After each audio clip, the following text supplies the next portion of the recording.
Bien, bonsoir à tous. Merci Anne pour cette présentation. Effectivement,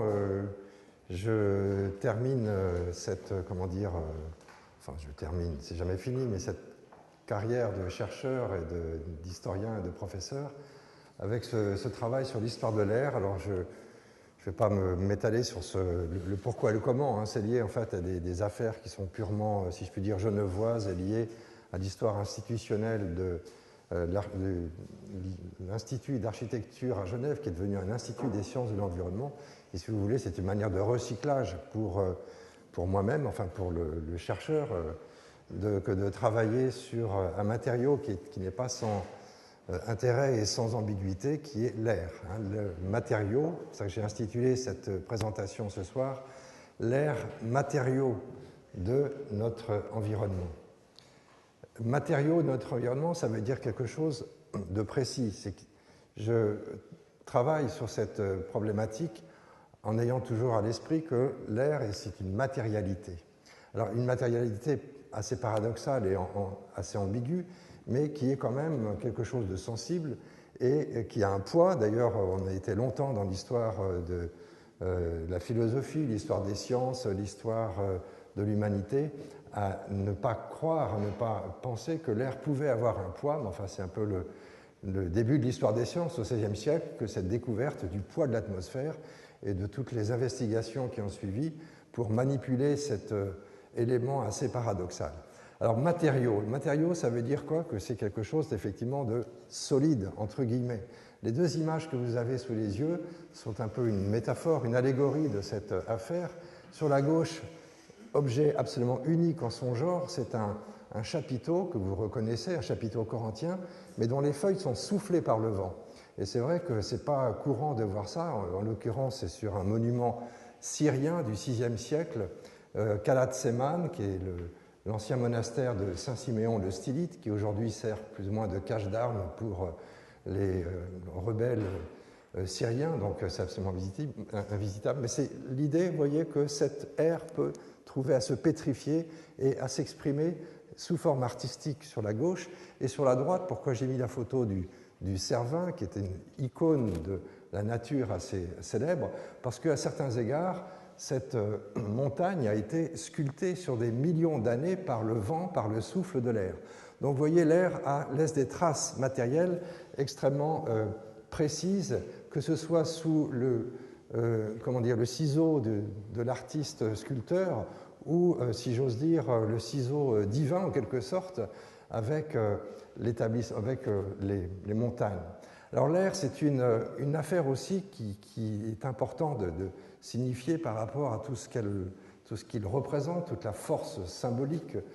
qui s'attache à cet élément. J'ai mis ces deux images parce que je dirais, et d'ailleurs c'est un peu la conclusion du livre que j'ai fait, c'est que notre rapport à l'air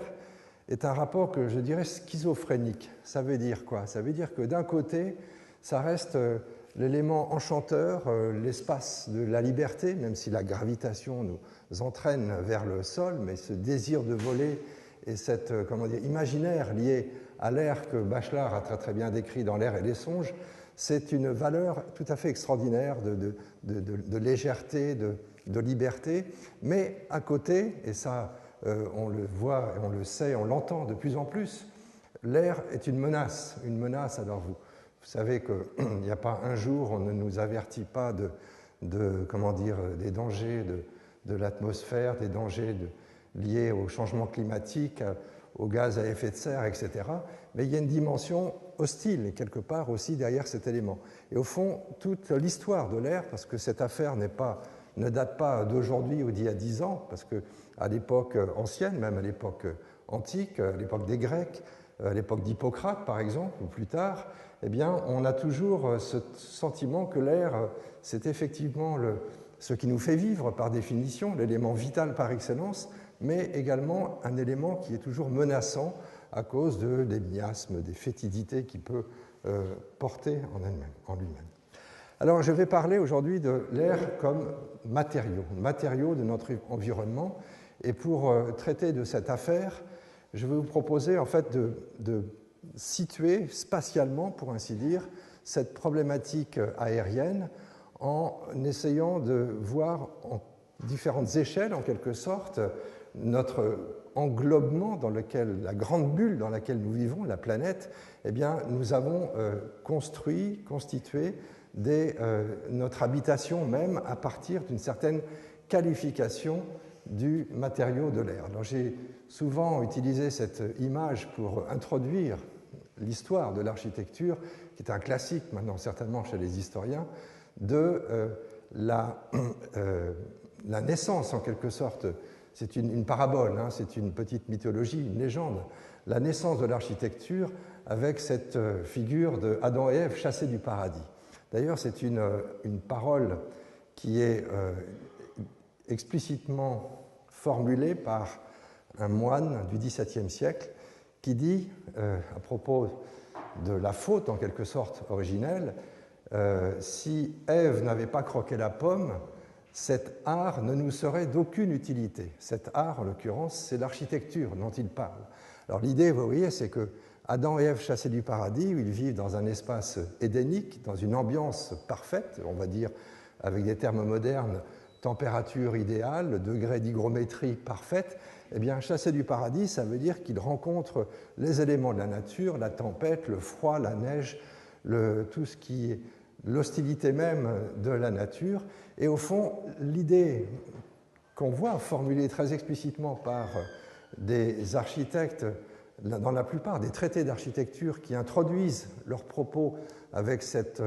idée de la cabane primitive, de la hutte primitive, eh bien, il y a ce principe en quelque sorte sous-jacent de constituer une architecture, un abri dans lequel on va retrouver des éléments de confort, d'ambiance, comme diraient nos chercheurs contemporains ici, qui retrouveraient, qui recréeraient cette atmosphère propre de l'état du jardin édénique. Vous voyez, c'est une figure, c'est une parabole, mais au fond, la cabane primitive, c'est une première bulle dans laquelle, s'abritant des menaces de la nature, l'homme crée en fait un environnement, un premier environnement climatique agréable. Et au fond, l'histoire de l'architecture qu'on a tout douce plutôt tendance à narrer, réciter à partir de ces éléments solides, constructifs à proprement parler, peut également s'écrire à partir aussi de cette qualification de l'air, tout simplement, donc de cette petite bulle climatique que constitue l'habitation, que constitue la maison. Et au fond, pour certains chapitres que j'ai rédigés dans cette recherche, c'est un peu de cela dont il s'agit. Et ce n'est pas évident à faire dans la mesure où autant la construction, c'est quelque chose qui, dans l'histoire, laisse des traces, c'est une affaire à la fois solide, et puis si elle est abstraite, au moins elle est représentable, c'est de la géométrie, l'architecture. Alors que l'air et la qualification de cet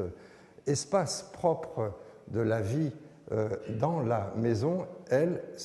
évidemment, se raconte, se disserte de façon très très différente. Mais c'est un indice, si vous voulez, que je trouve tout à fait intéressant à évoquer. Le premier homme, en quelque sorte, construit sa cabane, premier abri, et avec le chauffage, par exemple, le feu rassembleur de Vitruve, eh bien, il constitue le premier germe, en quelque sorte, d'humanité, ou plutôt de société, et nombreux sont les auteurs qui originent, en quelque sorte, la société et le vivre ensemble matérialisé par l'architecture à partir de cet élément. Alors, le foyer rassembleur jusqu'au foyer pollueur d'aujourd'hui, je tire les images, je les mets en tension pour évoquer le genre de paradoxe auquel on est confronté aujourd'hui. Ce sont effectivement des façons de transformer l'air intérieur, l'air de la maison, c'est l'air de la maison qui se réalise à travers, dans l'histoire, un élément technique qui peut sembler assez trivial, la cheminée, ou le radiateur, tout simplement, c'est-à-dire les éléments techniques qui ont permis, dans notre histoire de la construction et de l'architecture, de transformer cet air intérieur. C'est une histoire qui est tout à fait intéressante, en fait, qui va au-delà du simple génie thermique dont est capable notre espèce constructive. Ça va bien au-delà, puisque derrière les façons de se chauffer, derrière les artifices techniques qui sont mis au point pour transformer l'air intérieur de la maison, eh bien, on a toute une société qui s'expose, qui expose des façons d'agir, d'être dans sa maison, dans sa demeure, dans la domus ou plus largement dans les équipements qu'il construit. Et le feu, si vous voulez, le feu rassembleur de l'origine, c'est le premier élément qui sert à transformer cet air intérieur. Alors, l'histoire technique proprement parlée du chauffage est assez intéressante, pour des raisons d'abord purement des progrès, des transformations techniques qui ont été mises au point, mais également pour les modalités dans lesquelles tout cela s'inscrit dans l'architecture. Alors, c'est un chapitre notamment qui a été très bien étudié par une historienne des techniques qui s'appelle Emmanuelle Gallo, qui passe sa vie de chercheur, de chercheuse plus exactement, à rétablir, analyser les différents dispositifs qui ont été mis au point tout au cours de l'histoire pour chauffer la pièce. Et dans les traités d'architecture, et notamment un des premiers qui donne une certaine importance à cette dimension, je l'ai ici reproduit sur la gauche, Louis Savot, qui est un auteur de traités d'architecture, comme il y en a des dizaines, voire des centaines, entre Alberti et le XIXe siècle, eh bien, est un des premiers architectes qui vraiment se penche sur cette question du foyer, de la cheminée, qui essaye de trouver des artifices techniques qui permettent d'optimiser en quelque sorte les systèmes de chauffage. Donc ça fait partie de cette histoire technique que j'évoquais, qui croise encore d'autres inventions du type de celle de Benjamin Franklin, que vous connaissez comme futur président des États-Unis, mais qui a quand même un passé, si je puis dire, manufacturier tout à fait étonnant et tout à fait intéressant, et qui met au point, au milieu du XVIIIe siècle, ce qu'on appellera le chauffoir de Pennsylvanie, c'est-à-dire un type de poêle où il étudie la forme du foyer, des éléments constitutifs de l'appareil, etc., etc. Donc c'est une histoire technique qui va modifier progressivement dans la fabrication de l'objet architectural, la fabrication de la maison tout simplement, qui va modifier à la fois le dispositif technique proprement dit de la construction, mais également tout son environnement. Et l'histoire de notre rapport au chaud, au froid, de notre corps par rapport justement à cet élément de confort, eh bien c'est une histoire qui se transforme, qui évolue, qui trouve un certain nombre de modalités de se réaliser, de s'effectuer jusqu'aujourd'hui, où, comme vous savez, dans n'importe quel projet d'architecture, cette dimension est tout à fait présente. Alors j'ai mis ces trois images parce qu'elles sont comme trois étapes tout à fait étonnantes de cette évolution du travail des architectes ou des inventeurs ou des manufacturiers ou des physiciens sur cette problématique notamment de la chaleur. Il faut savoir que l'idée même de chaleur, au XVIIe siècle, au XVIIIe siècle même, on ne sait pas ce que c'est. On pense que la chaleur est un fluide, on ne sait pas très bien la qualifier, de même que le feu, c'est une matière en quelque sorte tout à fait énigmatique, et on inventera des catégories chimiques qui vont permettre de décrire un certain nombre de phénomènes, mais ça fait partie de l'histoire des sciences et des techniques. Alors j'ai mis à gauche, vous voyez, ce titre d'un mémoire qui a été présenté à l'Académie des sciences en France, qui est tout à fait intéressant, qui est tout à fait symptomatique de la façon dont les inventions se font dans ce cas-là. Vous voyez, ces observations sur l'art de faire éclore et élever la volaille sans le secours des poules, c'est tout simplement l'invention du chauffage central. Ce monsieur de bonne main, en fait, met au point un système permettant de pulser de la chaleur à partir d'une source qui est ailleurs que celle du lieu qu'il veut chauffer, et c'est l'origine du principe du chauffage central qui consiste, comme vous le savez, mais c'est tellement habituel qu'on n'y réfléchit plus, à dissocier la source de chaleur de l'espace que l'on chauffe. Et ça, c'est très important, et dans l'histoire de l'architecture et du confort, mais également dans l'histoire de la médecine, parce que quand vous faites l'histoire de l'air, vous croisez bien d'autres domaines que celui proprement parlé de l'architecture et de la construction, et toute la problématique du rapport à la fumée, par exemple, toute la problématique du contact de la flamme et de l'air se trouve également investie et transformée par ce genre d'invention et de produits scientifiques. Alors, l'histoire du chauffage, c'est ça, l'ère de la maison, vous voyez, c'est l'évolution d'un principe technique qui va aller jusqu'au XVIIIe, XIXe siècle, par exemple, avec le traité de Eugène Peclet, qui est à la source de toutes les grandes réflexions portées par les ingénieurs vers le XIXe siècle sur la mise au point de ce principe qui est bien connu aujourd'hui et qui est tout à fait courant, qui est celui du chauffage central. Mais j'évoque ça pourquoi? Parce que ce sont des dispositifs techniques, ce sont des inventions mécaniques ou voire, comment dire, industrielles et manufacturières qui qualifient complètement notre rapport à la maison dans laquelle on vit, notre rapport à la domus, et qui sont certainement aussi tout à fait symptomatiques de notre rapport à notre environnement immédiat. Cet environnement, cette aire de la maison, c'est la première bulle que j'essaye de qualifier, elle est tout à fait intéressante. Alors, vous voyez ces images, par exemple, une fois le principe du chauffage central inventé, entre guillemets, eh bien, c'est tout un réseau de fabricants, de manufactures qui va se développer, notamment avec la fabrication des radiateurs en fonte, avec toutes sortes d'artifices qui vont petit à petit équiper les immeubles d'habitation. Je vous dis, Dijon, vous voyez, Grand Hôtel de la Cloche, 1884. Bon, ce n'est pas le premier édifice qui profite de ce principe du chauffage central ou d'air pulsé ou d'air chauffé par des tuyaux d'eau chaude, mais c'est le premier édifice qui intègre ces éléments qui nous semblent tellement naturels aujourd'hui, un ascenseur, l'électricité, le chauffage central. Vous voyez, c'est une affaire qui est relativement récente, pour ainsi dire. Sachant que les premières expériences en fait, de chauffage central à air pulsé remontent au tout début du XIXe siècle. Par exemple, en France, la construction de l'église de la Madeleine, la bourse de Paris, c'est un des premiers équipements qui est chauffé par ce système. Alors, continuons sur cette aire de la maison, puisque c'est cette première étape qui me semble aussi tout à fait intéressante à évoquer, avec l'histoire de la ventilation. Vous allez me dire, oh là là, qu'est-ce que c'est? C'est un cours sur chauffage et ventilation. On en a assez eu, mais encore une fois, vous projetez cette problématique dans la perspective historique et en essayant de comprendre ce que signifie cet environnement immédiat qui est celui de l'aire de la maison, ça devient tout à fait intéressant. C'est aussi une affaire qui croise l'histoire de l'hygiénisme et l'histoire de la médecine que celle de se soucier de principes de renouvellement de l'air et de la ventilation. Là aussi, quand on travaille sur ces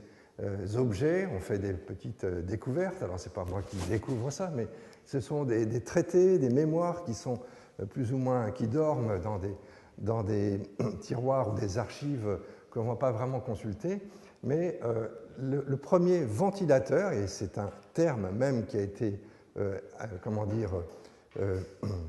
inventé, ou plutôt créé par leurs inventeurs, à savoir Stephen Hallès et Martin Triewald, c'est un Suédois, qui, dans un travail, en fait,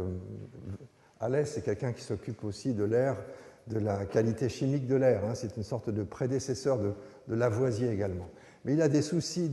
d'efficacité mécanique et de confort, et ils mettent au point, vous voyez, cette gravure ancienne sur la gauche, le premier ventilateur. Ventilateur, c'est-à-dire un appareil qui est actionné entre guillemets par un domestique, comme le dit le texte qui accompagne la figure et la planche, pour créer un système de ventilation permanent. Le premier édifice qui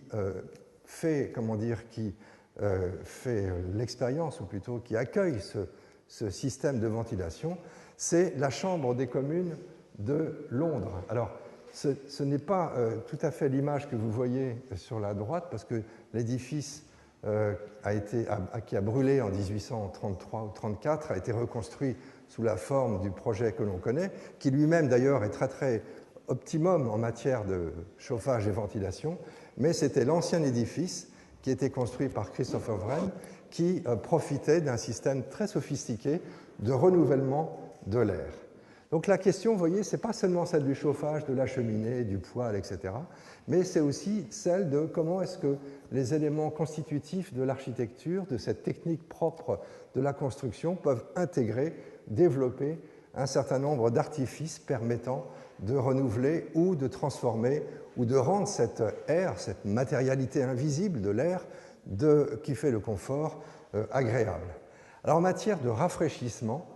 autre chapitre, si vous voulez, dans cette aire de la maison, là aussi il y a des étapes tout à fait originales et intéressantes. Alors certains d'entre vous connaissent le principe qu'on trouve développé dans les constructions anciennes, notamment traditionnelles en Iran, mais certainement ailleurs. Moi, j'en ai vu en Égypte et ailleurs. Ce système qui s'appelle le Bagdir, la tour des vents, qui est une sorte de réfrigérateur en quelque sorte, qui est basé sur le principe de la convection naturelle avec une face chauffée, une face refroidie, et qui permet de ventiler et de rafraîchir les espaces. Longtemps, dans tout le courant du XIXe siècle, où, vous savez, c'est le siècle de la révolution industrielle, toutes sortes d'équipements nouveaux vont se distribuer dans les villes, les théâtres, les hôpitaux, les prisons, eh bien, ces équipements vont aussi faire appel à des systèmes qui permettent de rafraîchir l'air. Un des premiers, notamment, c'est une manufacture, les manufactures de cigares sont les premières intéressées à la création de systèmes de rafraîchissement de l'air qui, en l'occurrence, consistaient à l'époque, alors l'époque, vous voyez, c'est 1850, 60, 70, à découper de la glace, des gros blocs de glace, à les faire transporter en évitant qu'ils fondent en arrivant au terme du voyage, et puis à pulser de l'air sur la glace. Par exemple, les grands théâtres américains de New York sont refroidis le soir des grandes séances de spectacle par des systèmes assez complexes où on pulse de l'air sur des grands bacs de glace pour instaurer en quelque sorte un principe de climatisation. On dit que certains spectacles consommaient jusqu'à 75 tonnes de glace en une soirée, vous voyez, pour simplement le confort de ces spectateurs. Donc il y a toute une industrie de transport également qui se développe à cette époque-là, où le premier, c'est une chose tout à fait normale, on peut penser évidemment que le premier exportateur de glace, c'est la Norvège à l'époque, qui développe des techniques de transport, de carénage de bateaux originales pour pouvoir exporter cette glace. Industrie que l'on ne connaît pas très bien, que l'on connaît moins bien certainement que celle qui va se développer à partir du début du XXe siècle, le climatiseur. Alors, c'est une affaire qui est tout à fait récente, mais le principe de climatisation, donc de rafraîchissement de l'air à partir d'appareils aussi peu encombrants qu'un réfrigérateur, en l'occurrence frigidaire, comme son nom l'indique, c'est la première entreprise qui va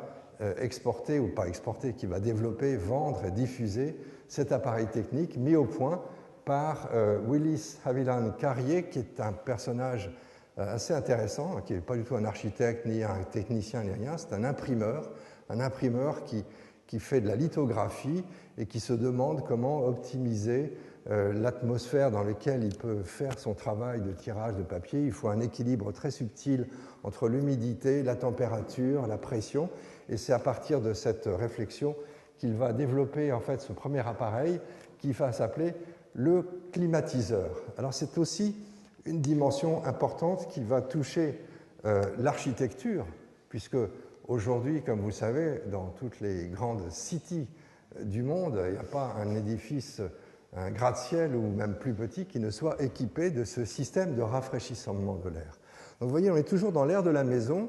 et avec des systèmes assez récents. Donc premier édifice qui profite d'une intégration dans la conception même du bâtiment d'un principe d'air rafraîchi et d'air climatisé. C'est le Fortune Magazine, construit en 1935. Le Fortune Magazine, c'est un peu l'ancêtre du magazine Forbes, vous savez, dont on parle beaucoup parce qu'ils font toujours leurs enquêtes sur savoir qui gagne le plus d'argent dans le monde, etc. Mais ça, bon, c'est très américain, bien entendu, mais c'est une dimension qui est assez intéressante aussi à signifier, à rappeler que maintenant, dans l'architecture, cette problématique de qualification de l'air, non seulement par le chauffage et la ventilation, mais par son rafraîchissement, fait entièrement partie de la conception. Alors, ce n'est pas tout à fait encore rentré, si je puis dire, dans les mœurs techniques, peut-être plus chez les ingénieurs que chez les architectes, parce qu'encore une fois, on ne sait pas représenter l'air. L'air, c'est problème, c'est un matériau, certes, sensible, certes, mais qui est invisible et qui n'a pas de, pas de limite, pas de repère. C'est pour ça d'ailleurs que ça en fait un objet très intéressant quand on évoque toutes les questions de la représentation, de la peinture. Vous savez qu'il y a une histoire de l'air, une histoire des œuvres d'air, pour ainsi dire, qui traverse l'imaginaire des créateurs, des inventeurs, que ce soit dans l'histoire de la peinture, de la sculpture, l'architecture, comme je le montre, et également dans la musique, etc. C'est une dimension qui est tout à fait intéressante. Alors restons sur l'air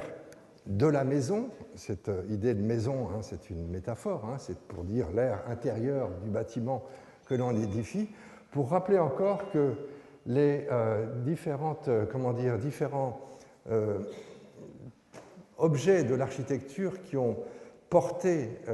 l'expérience et qui ont été des sources justement de mise en œuvre et d'expériences tout à fait originales ont été les hôpitaux et les prisons. Chose étonnante, pourquoi les prisons? C'est vrai que dans la littérature qui raconte un peu cette histoire et qu'on va chercher en ressortant un peu quelques textes anciens, eh bien, on découvre que, par exemple, dans la région de Londres, le projet de prison de Pentonville est le premier édifice qui intègre un système complet dans son architecture même de ventilation permanente. Alors peut-être qu'il faut maintenir l'esprit des prisonniers, plus que leur esprit et leur corps, dans un état de satisfaction, de façon à mieux les contrôler. C'est une affaire d'ailleurs qui enrichirait encore, s'il en était besoin, le fameux essai de Michel Foucault, Surveiller et punir. Mais les hôpitaux et les prisons, ce sont les vrais laboratoires de l'air qui se renouvelle, de l'air qui fabrique en quelque sorte la spatialité propre de l'architecture. Les hôpitaux, histoire un peu plus connue, notamment après l'incendie de l'Hôtel-Dieu en 1771 à Paris. Vous savez que le ministre de l'époque, le ministre des Finances, Necker, lance un grand concours pour renouveler, pour reconstruire un nouvel hôpital. Et c'est l'occasion d'un travail tout à fait extraordinaire, puisqu'on a plus d'une centaine de concurrents qui vont rendre des projets, tous soucieux d'une, comme le dit un des concurrents, Marais, de réaliser une machine à faire circuler l'air. Cette idée de machine à faire circuler l'air, elle est présente, elle est explicitement formulée dans les textes de cette époque. Alors j'ai mis cette image en haut à gauche qui est assez intéressante aussi parce que c'est un projet de Soufflot et donc l'architecte du Panthéon, de l'église Sainte-Geneviève à Paris, que vous connaissez certainement, et qui, sur la fin de sa vie, s'est beaucoup intéressé à ces questions d'hôpital et d'aération. Et l'auteur, l'architecte de l'hôpital de Lyon, qui, dans sa forme et dans l'organisation même des pièces qui le constituent, est tout à fait attentif à cette dimension de l'air qui circule. Et ils mettent au point cette chambre sous forme, qui est une forme de trois dimensions, en forme d'ellipse, de turbine pour ainsi dire. Et en fait, c'est une véritable machine, une espèce de soufflerie, puisque dans les textes qui accompagnent cette description, il prévient du risque de voir s'envoler les draps, s'envoler les meubles même, à partir de ce genre d'architecture. Donc vous voyez, c'est un souci qui est tout à fait expliqué, explicité par les architectes, la problématique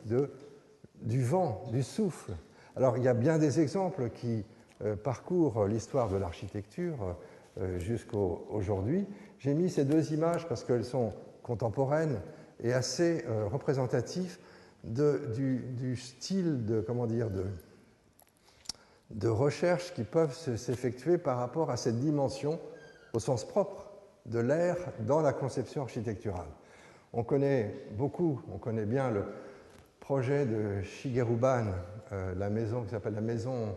Curtain Whale House à Tokyo, parce qu'il a été énormément publié et reproduit. Mais c'est une maison qui est tout à fait intéressante parce que, vous savez, c'est quelqu'un de très inventif, Shigeru Ban. Il n'a pas fait seulement que de réutiliser des tubes en carton pour construire des structures de maison, mais c'est vraiment une maison qui est entièrement qualifiée par l'air, par le mouvement, par le courant d'air. Et vous voyez, cette photo l'illustre assez bien, ces grands rideaux qui sont agités par l'air. Et au fond, c'est une des recherches qui peut, comment dire, qui est assez à la fois inventive et qui va loin dans la réflexion sur l'air comme matériau de construction, puisque cette maison intègre complètement cette dimension du vent intérieur, pour ainsi dire, pour la qualification propre de cette architecture. Et j'ai mis comment dire, en vis-à-vis le projet de cet architecte que certains d'entre vous connaissent peut-être, qui s'appelle Philippe Ram. C'est un jeune architecte, enfin plus tant qu'il est jeune, maintenant il a commencé, comment dire, quelques cheveux gris, mais qui travaille depuis un certain nombre d'années sur... Alors il est à la limite, vous voyez, entre l'architecture et l'art et les expériences artistiques, parce que de ces maisons, finalement, personne n'en veut vraiment, ou dans cette représentation que j'ai vue, moi, exposée dans une exposition au Danemark, est tout à fait étonnante, puisque son idée consiste à recréer l'espace de la maison, c'est-à-dire vous reconnaissez la salle de bain, il y a le salon, il y a la chambre, etc., mais sans cloison, avec seulement une certaine qualification de l'air. Un air qui est plus ou moins humide, plus ou moins chaud, plus ou moins traversé d'ondes ou je ne sais quoi, et on est supposé, d'un espace ou d'un lieu à l'autre de cette maison, pouvoir en quelque sorte reconnaître ou vivre l'expérience sensitive qui nous amène à nous trouver bien, comme comment dire, dans une maison confortable, mais sans les cloisons. Oui, cette idée, ce sont des bulles d'air. Alors évidemment, ça ne marche jamais très très bien quand il s'agit d'exposer ça. Moi, j'ai vu ça, je me souviens, au Danemark, près de Copenhague, où les gens, les visiteurs se demandent qu'est-ce que c'est ce machin-là. Enfin, on passe dans la pièce et puis on dit ah bon, tiens, une baignoire qui se promène là-haut. Mais l'idée, c'est quand même d'avoir une sorte de dissociation, vous voyez, des espaces par la seule qualification de l'air. Donc ce sont des expériences qui sont tout à fait originales, mais qui sont des recherches très très pertinentes par rapport à cette dimension où l'air qualifie, l'air matériel, l'air matériau qualifie notre environnement immédiat. Alors voilà, j'étais dans, vous voyez, je vous ai évoqué un peu l'air de la maison à travers des produits techniques, des expériences, des manifestes artistiques, pourquoi pas. Et il y a, si on change, on passe à un niveau supérieur, hein, au fond c'est une affaire de confinement qui s'épaissit et s'agrandit. Quand on passe à une dimension haute qui est celle de l'air de la ville, appelons ça comme ça, l'air de la ville, eh bien, il y a aussi, dans l'histoire de l'architecture, toute une série de produits, d'effets, de manifestations qui nous enseignent la façon dont, au fond, notre rapport à la ville, l'idée même de ville ou d'urbain, peut se qualifier par cette problématique de l'air. Quand je mets scène de peste, bon, c'est un peu pour rire, mais enfin, c'était pas si drôle, mais vous savez que le grand problème des villes jusqu'au XVIIIe siècle, XIXe siècle même, c'est justement le problème qui va se développer et se scientificiser, si on peut dire, sous le nom d'hygiénisme au XIXe siècle, mais c'est le problème de sa ventilation, de son aération. Quand vous lisez des textes anciens, que ce soit Vitruve ou même antérieurs, des textes d'Hippocrate, par exemple, vous savez, fondateur, enfin, initiateur de la médecine, les écrits d'Hippocrate sont bien connus, mais il est l'auteur, Hippocrate, d'un traité qui s'appelle Traité des eaux, des lieux, des airs, où, en fait, il ne cesse, au fond, de réfléchir sur la constitution donc, du corps, enfin, la santé, qu'est-ce que signifie la santé chez Hippocrate, à partir de l'environnement immédiat. C'est intéressant, d'ailleurs, c'est une qualification qu'on donnera à la médecine à partir du XVIIIe siècle, quand elle va de nouveau se soucier des problèmes d'environnement plus que de mécanique organique, en quelque sorte. On qualifiera cette médecine de néo-hippocratique parce que la question de l'environnement immédiat, de la qualité de l'air que l'on respire, est primordiale. Descriptions nombreuses, comme chez Vitruve ou Galien ou d'autres, sur la façon dont il faut implanter la ville, dont il faut implanter les édifices qui vont constituer la ville, etc. etc. Parce que l'un des grands fléaux de l'époque, et pendant longtemps, a été celui évidemment des grandes épidémies qu'on ne savait pas nommer, qu'on ne savait pas interpréter. Les pestes, choléra, malaria, mauvais air, régulièrement déciment des parties entières de la population et on ne sait pas d'où ça vient ces choses-là. Il y en a qui croient que c'est des punitions du ciel, d'autres qui cherchent. Il y a des traités de la peste qui sont tout à fait étonnants pour essayer de comprendre ce que signifie cette maladie invisible et on cherchera à travers le dessin même de la ville et de l'architecture à résoudre le genre de problèmes qui peuvent se poser. Vous voyez, j'ai mis ces deux images parce qu'elles sont assez représentatives de ce genre de réflexion. À gauche, vous avez une figure qui est dessinée en fait par Claude Perrault, qui est le traducteur de Vitruve, la traduction de 1673. Vous savez que le texte de Vitruve qu'on a exhumé de l'abbaye de Saint-Gall vers le XIVe siècle ne comportait pas d'illustration. Et les nombreuses traductions de Vitruve qui ont été publiées sont accompagnées souvent de dessins. Et la traduction de Perrault est très intéressante parce qu'il cherche à interpréter, comprendre, à développer, prolonger même le texte de Vitruve à travers ses dessins. Et le commentaire qui accompagne ce dessin est assez intéressant parce qu'il reprend la description que fait Vitruve du système de la rose des vents. Vous voyez, ces noms que vous voyez, ce sont les vents désignés en latin. Mais alors le système que décrit Vitruve est un système, on va dire, plutôt géométrique, plutôt abstrait. Il essaye de recomposer à travers le nom des vents et leur orientation une sorte de géométrie un peu mystique, un peu régulière, etc. Alors que Perrault dit, mais il se trompe Vitruve, et puis il tourne, vous savez, comme un bouton, il tourne le plan qui se trouve à l'intérieur, qui sont des édifices qui sont représentés, pour dire, ben voilà, pour optimiser en quelque sorte cet embryon de ville que dessine Vitruve, il faut le mettre comme ça, parce que tel vent a telle force, tel vent, etc., etc. Vous voyez, il y a une espèce de manière de ramener à une dimension sensible celle du vent qui va ventiler effectivement la ville, ce qui était une dimension purement abstraite décrite dans le Vitruve. Donc c'est la signification de cette image, si vous voulez. Regardez-le en face de celle de droite. On est vraiment dans l'ère de la ville à partir du XVIIIe siècle, quand, bien entendu, en même temps que bien d'autres nouvelles sensibilités qui se font au jour, qui émergent, quand on commence à se dire, mais au fond, le dessin même de notre urbanisme, même si le mot n'existe pas encore, peut très bien, dans sa forme même, générer un système de ventilation, de ce qui sera plus tard l'hygiénisme de la ville, si vous voulez, à travers la façon dont on dessine les places, dont on ouvre des rues, dont on les oriente, etc. etc. Le dessin que vous voyez, c'est le dessin de Pierre Pat, en fait, qui, à la base, il est consacré, enfin, il est destiné à imaginer des places idéales pour pouvoir mettre les sculptures du roi Louis XV. Donc, ce n'est pas un souci hygiéniste. Mais ce faisant, je dirais que ce plan est l'illustration d'un texte qui est contemporain, qui est un texte d'un auteur de traité qui est assez fameux au XVIIIe siècle, l'abbé Laugier, qui est l'auteur des Observations sur l'architecture, qui n'est pas seulement célèbre pour l'introduction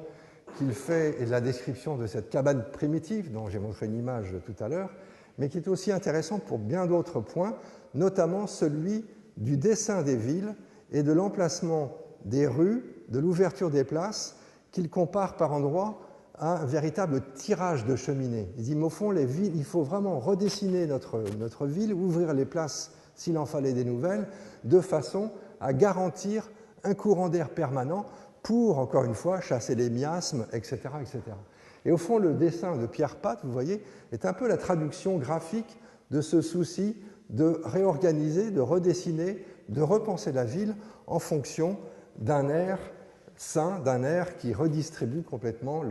la possibilité sanitaire, en quelque sorte, qui lui manque tant qu'elle est enfermée dans ses murailles. Le XVIIIe siècle est très, très attentif à beaucoup à cette dimension de ce qu'on pourrait appeler le proto-hygiénisme aujourd'hui, c'est-à-dire qu'on regarde, on observe dans différentes villes du Royaume de France, par exemple, à travers cette étonnante initiative prise par l'Académie royale de médecine à la fin du XVIIIe siècle de constituer ce qu'on appelle les topographies médicales, où un certain nombre de gens dans différentes villes sont chargés d'observer, de regarder, de mesurer la pression de l'air. C'est que le baromètre existe, hein, c'est un instrument qui s'est développé à partir du XVIe siècle, après les découvertes, si je puis dire, de Torricelli. Calculer, de noter jour après jour l'orientation des vents, la vitesse des vents, l'humidité, etc., etc. C'est les premières notations qui seront proto-météorologiques, si vous voulez, mais qui vont permettre de qualifier vraiment l'état sanitaire des différentes villes du Royaume de France. Et pendant une quinzaine d'années, d'innombrables tableaux de ce style vont permettre, au fond, de comprendre, de saisir ce que c'est qu'une ville, alors non plus sous forme d'un plan, etc., mais sous forme de ces relevés systématiques. J'ai mis l'image de cet étrange appareil qui a eu beaucoup de succès pendant une trentaine d'années, qui s'appelle l'audiomètre, qui était supposément un appareil qui servait à mesurer ce qu'on appelait à l'époque la bonté de l'air, notamment dans les villes, et qui a beaucoup servi, notamment aux hôteliers anglais qui faisaient beaucoup usage de cet appareil qui n'était jamais qu'un baromètre transformé, hein, c'est pas autre chose. Alors vous voyez, la question de l'air de la ville, c'est une question aussi qui, dans son histoire, se développe et va contribuer à, bien entendu, à la fois une meilleure connaissance de ce qu'on respire et de l'état environnemental propre des lieux où l'on vit, époque de la révolution industrielle, par exemple, où vous avez autant, de relations assez fameuses. Moi, je pense à des pages fameuses de Engels sur la description de Manchester, sur l'air irrespirable. Vous savez que les villes connaissent une transformation morphologique énorme, brutale, terrible, avec la révolution industrielle, avec des phénomènes d'immigration intérieure, de transformation au niveau, la ville ne suit pas, si vous voulez, les grandes transformations que la révolution industrielle va impliquer. Et vous avez quand même des chercheurs, enfin des savants, notamment Robert Angus Smith, qui est le premier à faire des analyses un peu systématiques, notamment des pluies qui tombent sur Manchester et qui va, lui aussi sous forme de tableaux, de descriptions diverses, qui va alerter en quelque sorte le pouvoir, les édiles de la ville, de ce qu'on appellera bientôt la pollution. C'est-à-dire qu'il mesure très précisément la quantité de carbone, de fumée qu'il va observer dans les gouttes de pluie à tel jour ou tel jour, les différents jours de la semaine, à tel endroit, etc. Donc les premiers ouvrages qui vont être à la source de cette observation de la qualité de l'air de la ville et de son niveau de pollution apparaissent vers la seconde moitié du XIXe siècle. Et les premières mesures législatives qui vont être prises, les actes divers pour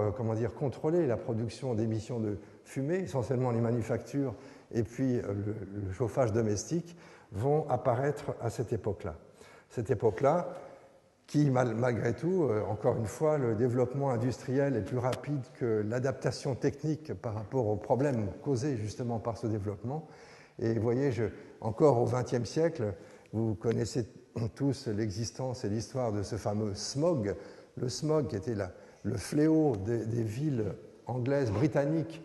non seulement à la fin du XIXe siècle, mais encore toute la moitié du XXe siècle. Le smog, vous savez que smog, c'est la contraction de smoke et de fog, c'est un brouillard de fumée, qui rendait la ville complètement noire et, comme une éclipse de soleil à certains moments de la journée, à certains mois de l'année, et qui était source évidemment de maladies et d'augmentation de nombre de morts tout à fait impressionnante. Alors j'ai mis exprès, vous voyez, l'image sortie des dessins d'Archigram, parce qu'ils sont contemporains quasiment avec cette vision d'une ville, d'une nature colorée, bleue, sympathique, respirable, alors qu'en fait on vit véritablement, que ce soit à Manchester, à Glasgow ou à Londres, dans cette épaisse fumée qui est la grande calamité en matière environnementale à l'époque. Vous voyez, l'air de la ville, c'est cette air pollué qui va s'abattre sur les grandes villes industrielles au XIXe siècle et puis au début du XXe siècle. Alors en matière de, de prévention, si je puis dire, dans l'histoire technique aussi et l'histoire architecturale, il faut évoquer le principe, chose aussi qu'on n'attend pas a priori, de la mise en place de fontaines. Alors on pense, vous voyez, j'ai mis la photographie des fontaines de la Concorde de l'architecte Jacques Ignacy Torf, qui sont des fontaines à eau jaillissante. On pense à l'époque, c'est-à-dire 1830-40, et encore jusque tard dans le siècle, qu'on peut nettoyer l'air. L'air est chargé de miasmes, de petits microbes, de choses qu'on n'arrive pas à décrire. Vous savez, Pasteur et ses micro-organismes, ça apparaît en 1870, donc on est loin encore de la connaissance même de ce qui fait la substance même de la pollution, et on pense que l'eau jaillissante des fontaines peut effectivement nettoyer l'air. J'ai mis en bas cette image qui fait en quelque sorte écho de façon beaucoup plus moderne à cette façon technique de nettoyer l'air, en quelque sorte, l'air de la ville, avec ces grands ventilateurs éoliens imaginés, alors ce n'est pas tout à fait ceux-là qui sont imaginés par Yona Friedman, qui est un architecte un peu, visionnaire, un peu utopiste, qui existe toujours, qui est quelqu'un qui a des idées sur le développement des villes, et quelque part, il imagine de disposer dans ces grands projets de nappes construites, habitées au-dessus de Paris notamment, la mise en place d'immenses ventilateurs pour redonner un air respirable à la ville. Donc vous voyez, c'est un souci qui se voit et qui se dessine chez les architectes de façon tout à fait explicite, comme dans ce dessin, dans ces dessins qui sont extraits en fait des planches rendues par l'architecte Augustin Rey, qui sera un grand hygiéniste à partir du moment où il gagne ce concours de la Fondation Rothschild pour transformer un îlot, en fait, un îlot insalubre, où son projet et ces planches qui l'accompagnent sont explicitement consacrées à cette idée qu'on peut faire une architecture dans la ville et dessiner même la forme, vous voyez, la cour fermée, la cour ouverte, etc., de façon à entretenir en permanence cette ventilation naturelle dont on a besoin pour des questions d'hygiène. Et aussi bien pour les dessins de l'intérieur de cette maison que de ces appartements dans ce projet, que pour la disposition en plan masse, la disposition même des rues, etc., eh bien, il dessine en quelque sorte, vous voyez, ces petites pointillés et ces petites formes comme des lignes de niveau, en quelque sorte, des courbes de niveau, c'est la représentation du courant d'air dont on a besoin pour animer en quelque sorte ces quartiers qui sont à l'époque, encore assez récemment même, ce qu'on appelait les îlots insalubres. C'était des foyers de tuberculose sur lesquels il fallait évidemment qu'il fallait combattre. Alors l'histoire de l'air de la ville, c'est évidemment toutes ces inventions, tous ces artifices qui sont développés, qui sont mis au point pour donner, pour nettoyer cet air. Ceci étant, les choses ne sont pas si simples. En travaillant justement sur cette histoire de l'air de la ville, il y a tout un discours relatif aux fumées qui est assez intriguant et assez impressionnant, puisque, mine de rien, ce n'est pas ces fumées qui effectivement salissent et qui noircissent l'air de Londres, de Manchester.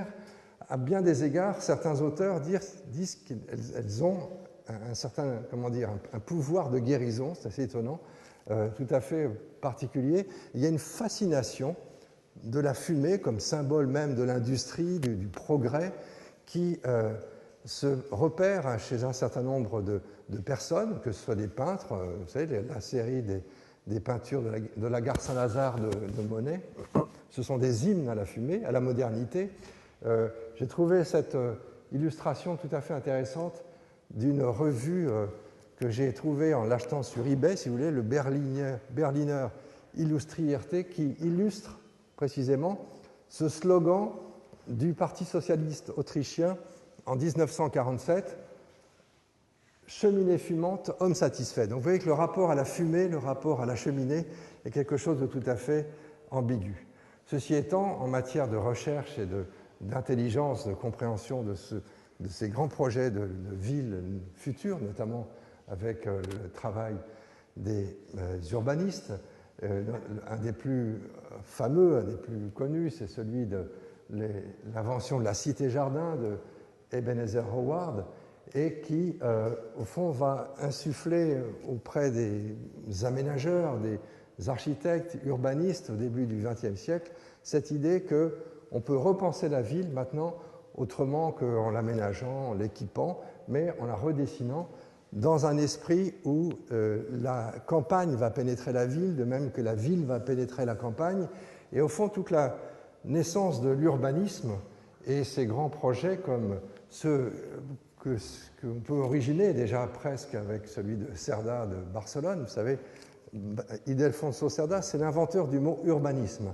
Et son plan de Barcelone, que vous voyez en haut à gauche, est entièrement pensé en fonction évidemment d'une efficacité de circulation, toute une réflexion sur le foncier qui est très intéressante, mais également sur l'hygiénisme urbain, sur la ventilation, l'orientation, la taille propre de chacune de ces rues, etc.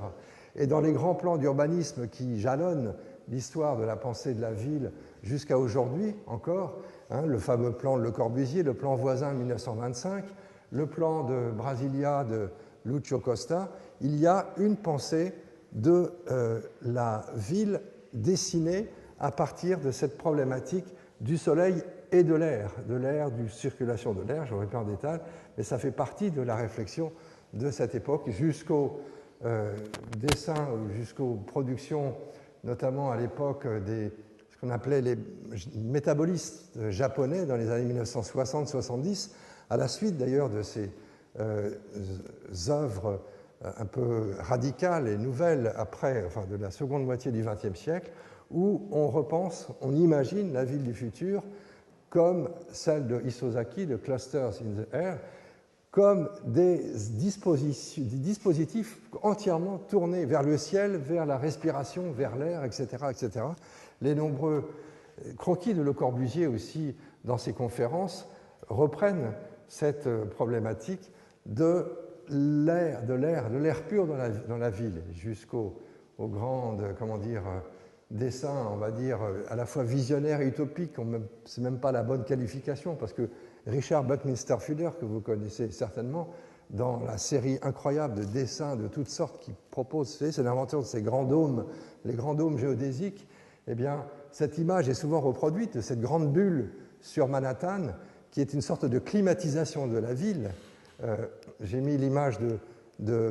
tombeau de Newton de Boulay, qui est Boulay, la bulle, vous savez, qui est origine en quelque sorte cette idée d'artifice disposé à l'échelle, non plus de la maison, mais à l'échelle de la ville, pour la faire respirer, voire pour la climatiser. Donc on est encore aujourd'hui dans un questionnement qui se dit, mais comment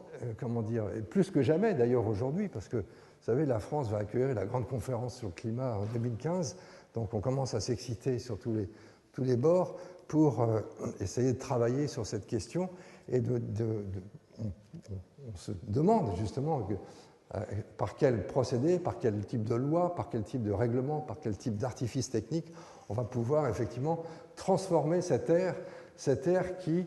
comme on le sait, est tout à fait fragile et devient vraiment problématique à l'échelle de la planète. Donc vous voyez, l'air de la maison, l'air de la ville, l'air de la planète. Et aujourd'hui, le questionnement, plus que jamais, est celui de cet air de la planète. Alors, vous savez qu'il y a une comparaison que j'ai trouvée très intéressante dans ce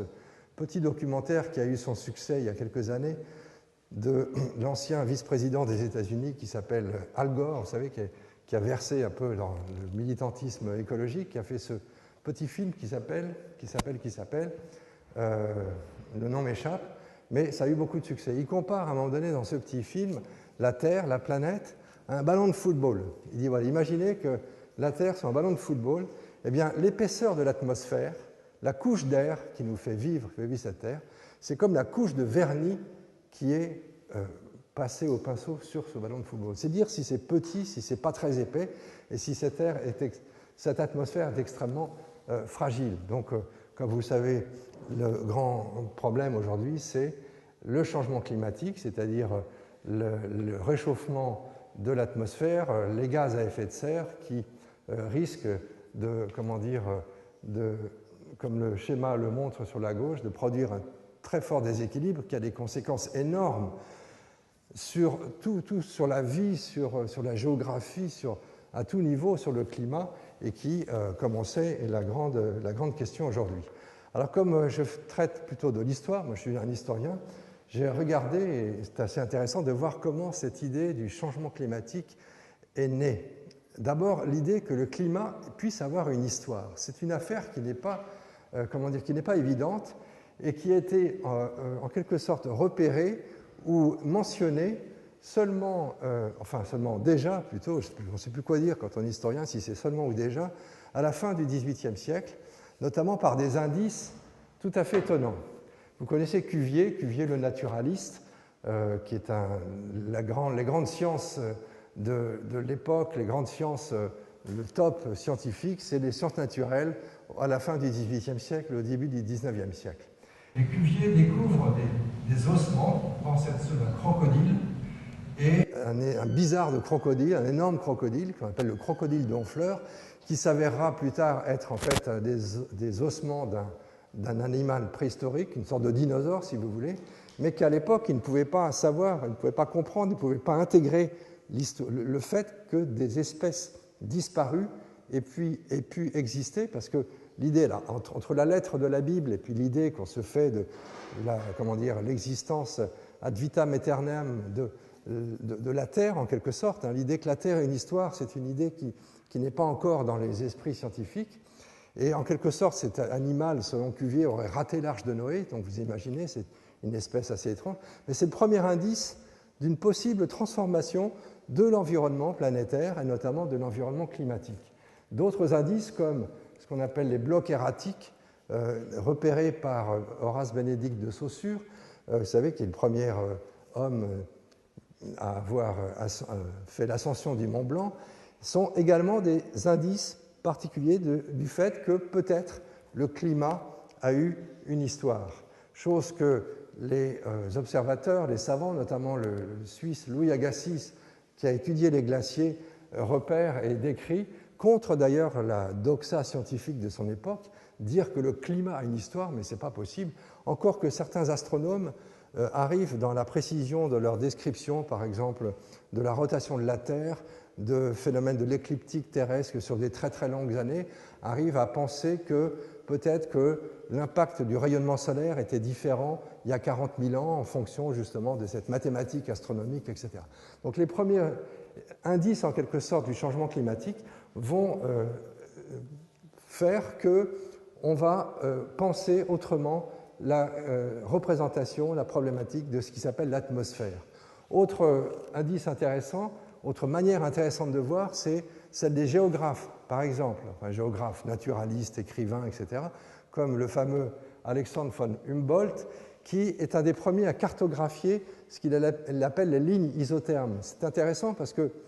au fond, c'est l'idée de dire que l'atmosphère, qui est l'air qu'on respire, peut avoir des différences de manifestation,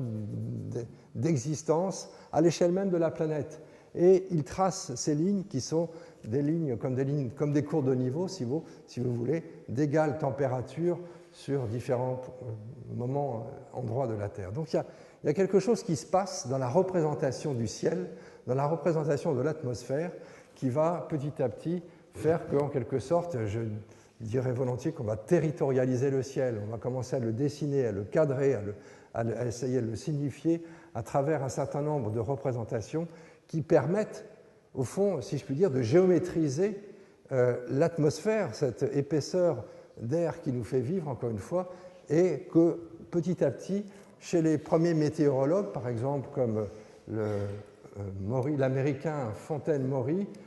avec ses pilot charts, c'est-à-dire ses dessins précis, c'est tout à fait intéressant cette histoire de voir comment ce personnage, en fait, qui est un météorologue, est un navigateur, il a eu un accident de diligence. Il s'est trouvé à moitié paralysé, et puis il a dit on va quand même continuer le travail. Il a fait venir tous les relevés météorologiques qui s'accumulaient dans les différents bureaux de la marine, à droite et à gauche aux États-Unis, et puis il a commencé à mettre ça sous forme de tableau pour essayer de dessiner sur ce qu'il appelle des petites cellules de la représentation de l'atmosphère sur des zones assez grandes, comme la côte ouest Pacifique du côté nord-américain, où il essaie de dessiner les orientations du vent, la façon dont sur une année ou une journée ou une semaine, les vents dominants se répartissent, etc., etc. Et c'est la naissance d'un instrument qui sert encore aujourd'hui dans la marine, qui s'appelle les pilot charts, les sortes de figuration du vent, et qui est un exercice, si je puis dire, de mise en géométrie de l'atmosphère, qui va servir beaucoup, un peu plus tard, ou de façon même presque contemporaine, les premiers météorologues. Alors ça, c'est l'histoire aussi, l'ère de la planète. L'histoire de la météorologie, c'est une histoire aussi passionnante, qui est, comme j'ai montré, vous voyez sur cette image, qui est très liée aussi à un problème de relevé et d'acquisition de données. Et au fond, il faudra attendre l'invention du télégraphe, d'abord celle de Chappe à la fin du XVIIIe siècle, mais surtout le télégraphe de Morse, vous savez, Samuel Morse, pour pouvoir avoir en temps réel, en quelque sorte, des informations sur le vent, la vitesse du vent, l'orientation du vent, sur différents points de la région, du pays, voire de la planète. Et l'histoire de la météorologie, c'est l'histoire de la représentation et du calcul de probabilité de la manifestation de vents violents, par exemple de tempêtes, à partir de ce système de recueillement des données. Ça aussi, c'est quelque chose, une aventure institutionnelle qui est tout à fait originale. Un des noms qui se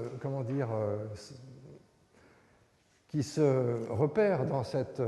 science particulière qui est celle de la météorologie, c'est Urbain Le Verrier, qui était directeur de l'Observatoire de Paris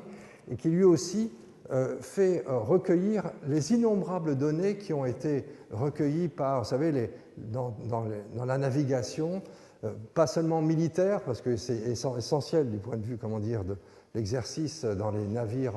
de guerre, de faire des relevés matin, midi, soir, en fonction du lieu où se trouve le navire, de l'orientation du vent, etc. Il y a des dizaines, des centaines de milliers d'indications qui sont répertoriées et qui sont dans des gros cahiers comme ça, qui dorment dans les bureaux divers de la marine des différents. Et il fait utiliser, il utilise ces données, alors avec des armées de calculateurs et des gens qui retranscrivent les données, pour constituer des cartes. Vous savez, et à gauche, c'est intéressant cette carte parce que c'est à partir de ces données qu'il va en quelque sorte dessiner les mouvements, les grands mouvements de courants qui traversent l'atmosphère. Et on reconnaît une carte presque, familière aujourd'hui avec la position des anticyclones, etc., etc. Donc l'histoire de la météorologie, vous voyez, c'est aussi dans cette histoire de l'ère de la planète, une histoire qui est extrêmement intéressante et qui intéresse justement à la fois les savants, mais tout un dispositif de recueillement de données qui est tout à fait intéressant. Alors vous voyez des images qui montrent en quelque sorte ces étapes avec les annuaires météorologiques de Lamarck. Et puis, chose assez étonnante, vous voyez en haut à droite, c'est une représentation qui n'est pas tout à fait juste, mais qui est celle imaginée par un météorologue du début du XXe siècle, qui s'appelle Lewis Fry Richardson, qui, déjà à partir des données que l'on peut recueillir pour connaître à un moment T donné sur différents aires de la planète l'orientation, la force du vent, la pluie, l'hygrométrie, etc., imagine de faire travailler des dizaines de milliers de calculateurs à la main, ensemble, pour établir des équations de probabilité pour prévenir de tempêtes ou de choses comme ça. Donc c'est une histoire aussi qui est celle d'abord des navigateurs, pour ainsi dire, qui va devenir ensuite une histoire de statisticiens, de mathématiciens, et jusqu'aux équations extrêmement complexes que l'on connaît aujourd'hui, notamment l'équation dite de Lorentz, qui permet, dans chaque petite cellule, repérer où on a ces informations, maintenant on a ça par satellite, etc., de pouvoir inférer en quelque sorte le mouvement même de l'air dans l'atmosphère. Alors, je vais bientôt achever, je n'ai pas ma montre, je m'excuse, je ne peux pas contrôler le temps, mais je vais bientôt achever, rassurez-vous. Le problème maintenant, aujourd'hui, évidemment, c'est celui de la pollution. Hein, c'est quelque chose qui nous, on rabat les oreilles un peu avec cette affaire-là, mais c'est une affaire tout à fait juste et tout à fait vraie. La météorologie, la climatologie, évidemment, croisent ce problème comment dire, l'air est en quelque sorte rempli de ces innombrables particules qui rendent la vie si difficile. Bon, c'est des jeux, c'est pas des jeux de mots, c'est des jeux d'images. Hein, vous voyez, Pékin, un jour de beau temps, et c'est vraiment Pékin, et c'est vraiment un jour de beau temps, eh bien, jamais les pauvres Chinois qui habitent à Pékin, maintenant, ne voient le soleil. C'est quelque chose de tout à fait dramatique. Dans toute l'Asie du Sud-Est, la pollution, c'est un vrai problème. La représentation des peintres, j'allais dire impressionnistes, proto-impressionnistes comme ceux de Turner, ils donnent un peu cette image de nuées qui encombrent maintenant le ciel. Alors, il y a deux phénomènes qui sont intéressants à évoquer dans cette histoire de l'ère de la planète récente, qui sont les nouvelles calamités en matière de pollution. Celles qui ont été détectées dans les années 70, notamment à partir d'un numéro Der Spiegel qui a lancé l'alerte. À l'époque, je ne sais pas, certains d'entre vous se souviennent peut-être quand on parlait de pluie acide. Le terme de pluie acide a été médiatisé, pour ainsi dire, à partir de cette dénonciation, en quelque sorte, où on découvrait que les forêts allemandes, de la Ruhr déjà, par exemple, se trouvaient complètement abîmées, menacées, etc. Aujourd'hui, la nouvelle calamité, ça s'appelle le brown cloud, le nuage brun, où c'est une immense, nuage, comme vous voyez sur cette photo satellite en bas, qui couvre toute une partie du sud-est asiatique et qui est fait de millions de petits foyers, comme des petites industries, de petites fumées, du charbon, etc., et qui couvre cette partie de la planète et qui est un véritable problème aujourd'hui, parce que, comme je vous montrais l'image de Pékin, un jour de beau temps, eh bien, c'est tout à fait le problème qui se pose aujourd'hui. Donc la pollution est un phénomène qui, à l'époque, au 19e siècle, était encore, si je puis dire, régional, à tel point que même encore au XXe siècle, par exemple en RDA, en République démocratique allemande, on incitait les industriels à construire des cheminées beaucoup plus hautes pour, on se disait, plus on monte dans le ciel, il y a des records qui sont des cheminées de 300 mètres. Vous voyez, la tour Eiffel en cheminée, pour, supposément, pensait-on, diffuser et se débarrasser de ces fumées. Et d'ailleurs, on a commencé à faire, à cette époque-là, des corrélations entre des productions de nitrates de chimiques un peu poison de l'Allemagne de l'Est, précisément, avec la mort de nombreux poissons dans des lacs norvégiens. Vous voyez, on a commencé à corréler ce genre de données pour dire qu'au fond, la pollution était un problème désormais global et non plus simplement régional. Donc l'air de la planète, effectivement, c'est une question maintenant qui intéresse à la fois pour sa qualité que l'on recherche et pour le fléau que représente cette chose. Alors je vais terminer sur une ou deux images avec juste l'évocation un peu plus, plaisante de l'air, parce que quand on travaille sur l'histoire de l'air, on traverse toutes sortes d'histoires. J'ai évoqué celle de la médecine, celle des sciences, celle de l'art, celle de la météorologie, celle de l'Antiquité, toute l'histoire des présocratiques. Toutes les cosmogonies anciennes sont basées sur une réflexion sur l'air qui est tout à fait passionnante, avec un objet extrêmement fascinant, et fascinant pas seulement chez les peintres, mais aussi chez les architectes, puisqu'il a inspiré, on peut le dire, un certain nombre de travaux d'architecture, et encore maintenant, qui est le nuage. Vous savez, le nuage, c'est quelque chose qui est assez paradoxal, parce que c'est informe, mais en même temps ça a une forme, c'est amorphe, mais en même temps ça bouge, etc. Et le nuage, alors comme on sait dans l'histoire de la peinture depuis le fameux livre qui a eu beaucoup de succès dans les années 70 de Hubert Damisch, Théorie du nuage, que chez les peintres, chez ceux qui ont cherché à représenter l'air, justement, c'est intéressant parce que l'air, par définition invisible, c'est irreprésentable, mais il y a toujours des éléments, des accessoires, des différentes possibilités de travailler, de représenter cet air, et le nuage en fait partie. Je mis ces deux images incrustées sur cette étude de nuages du peintre Constable. Vous savez, Constable, c'était un contemporain de Turner qui a passé une partie de sa vie à peindre les nuages. Dans les années 1820-30, donc c'est avant les impressionnistes, c'est quand même un des premiers à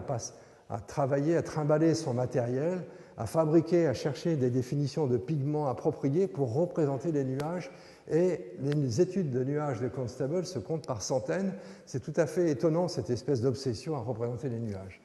À droite, Luke Howard. Est-ce que certains d'entre vous connaissent? Peut-être pas, on ne sait pas qui est Luke Howard. C'est l'inventeur de la classification des nuages, celle qu'on utilise à la météo quasiment tous les jours. C'est les Nimbus, Cumulus, Cirrus, Stratus. C'est Luke Howard en 1802 qui, lors d'une conférence et d'un petit article qui va suivre, propose cette classification tellement simple, en même temps tellement astucieuse, où son petit texte est très intéressant parce qu'il ne s'intéresse pas, comme les annuaires météorologiques de Lamarck quelques années auparavant, à décrire la forme des nuages, mais il essaye de comprendre leur transformation. Et ça, quelque part, c'est assez intéressant de penser l'objet, l'air, et ce que l'air sculpte le nuage dans ce processus de transformation. Et cette affaire de nuages et de fumée, comme vous le savez, intéresse encore beaucoup les architectes aujourd'hui. Il y a eu cette expérience d'Hilaire Scofido pour l'Expo 02 à Yverdon en Suisse, qui a des premiers nuages réalisés, pour ainsi dire, en matière architecturale, qui a eu beaucoup de succès. Mais beaucoup, très nombreux aujourd'hui encore, sont les architectes qui travaillent avec les moyens propres de l'architecture. Il faut fabriquer des choses sur cette métaphore, sur cette idée de la nuée, du nuage, qui pour l'architecture est intéressante parce que c'est un gros paradoxe de représenter la chose amorphe, de construire en quelque sorte ce qui n'a pas de poids, ce qui n'a pas de forme, qui est toujours en train de se transformer. J'ai mis cette image à droite, vous savez, c'est un des derniers projets de MVRD, VD, je ne sais pas comment, je me trompe toujours dans les initiales, ces architectes hollandais qui ont des projets toujours assez inventifs et qui construisent actuellement ces nouvelles Twin Towers à Singapour avec, vous voyez, cette image de gros nuages qu'on représente parfois avec cette illustration célèbre de maintenant, désormais, des vrais Twin Towers de New York. Alors, voilà comment ça